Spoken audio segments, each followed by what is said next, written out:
Cette étape va nous faire découvrir des fonctions statistiques de base.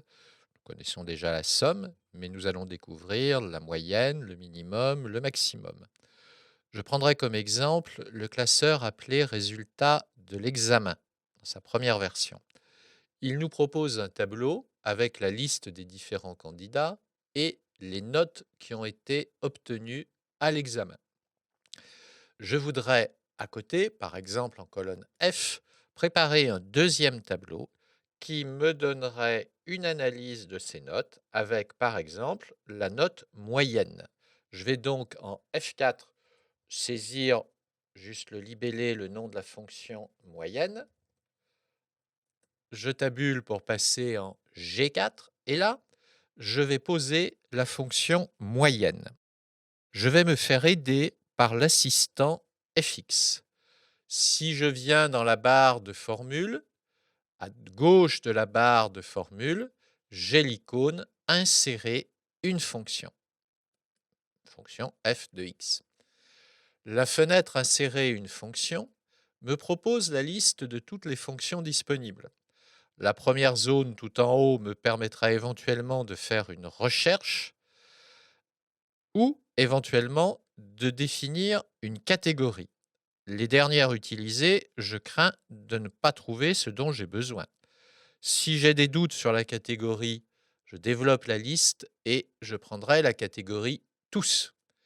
Ici, je pense que les fonctions de moyenne, minimum, maximum doivent se trouver très certainement dans la catégorie statistique.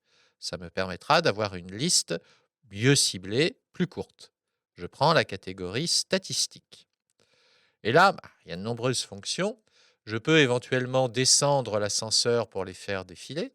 Je peux aussi, par un seul clic, sélectionner l'une d'entre elles, la première par exemple. Même si elle est déjà sélectionnée, je dois recliquer. Et au clavier, je vais faire la lettre M. Ceci permet de descendre très rapidement à la première fonction qui commence par la lettre M. Je défile par l'ascenseur jusqu'à moyenne.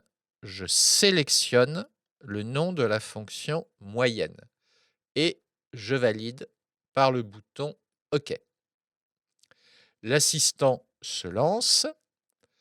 Il me propose les différents arguments de la fonction.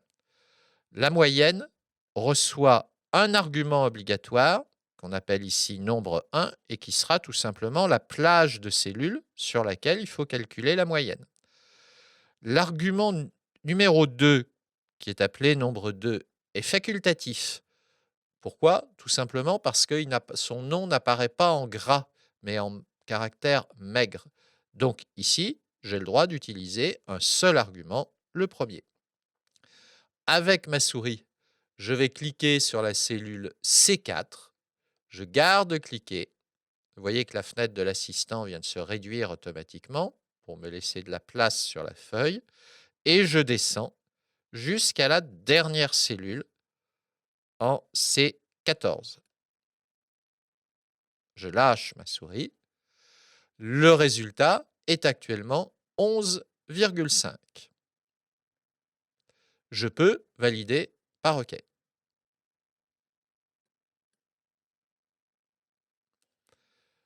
Vous observerez que cette moyenne est calculée sans tenir compte de Marc, qui n'a pas de note.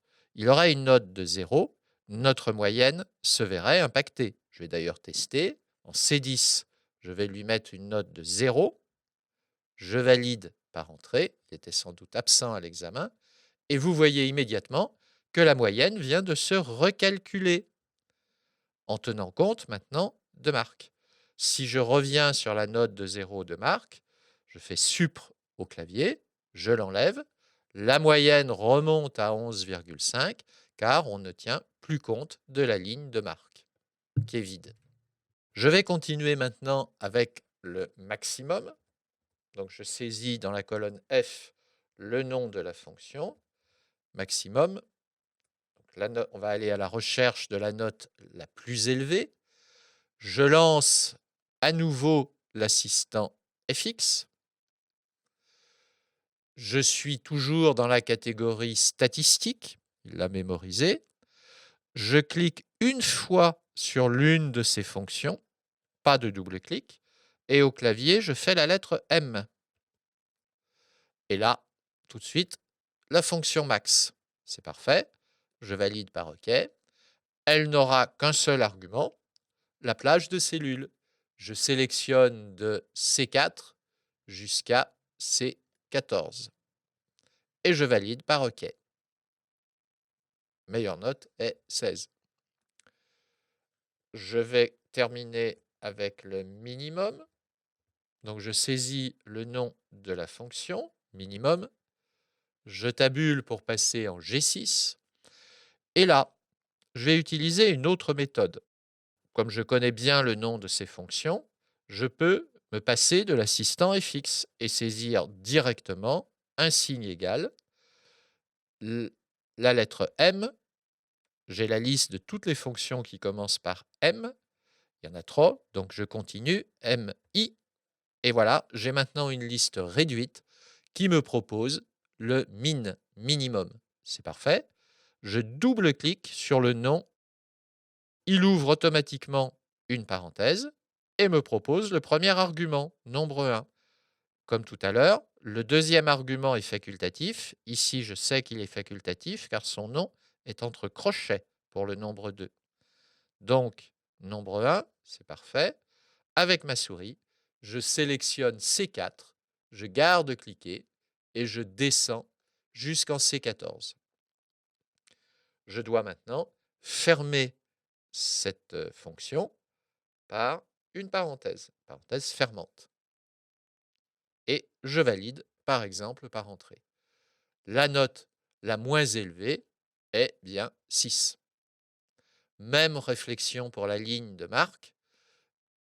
La ligne est vide, donc il n'en a pas tenu compte. Si dans la cellule de la note de marque, je saisis 0, je valide. Vous voyez que le minimum passe à son tour à 0. Donc, je reviens sur ce 0, je le supprime par la touche Sup au clavier, et le minimum, maintenant, est bien 6.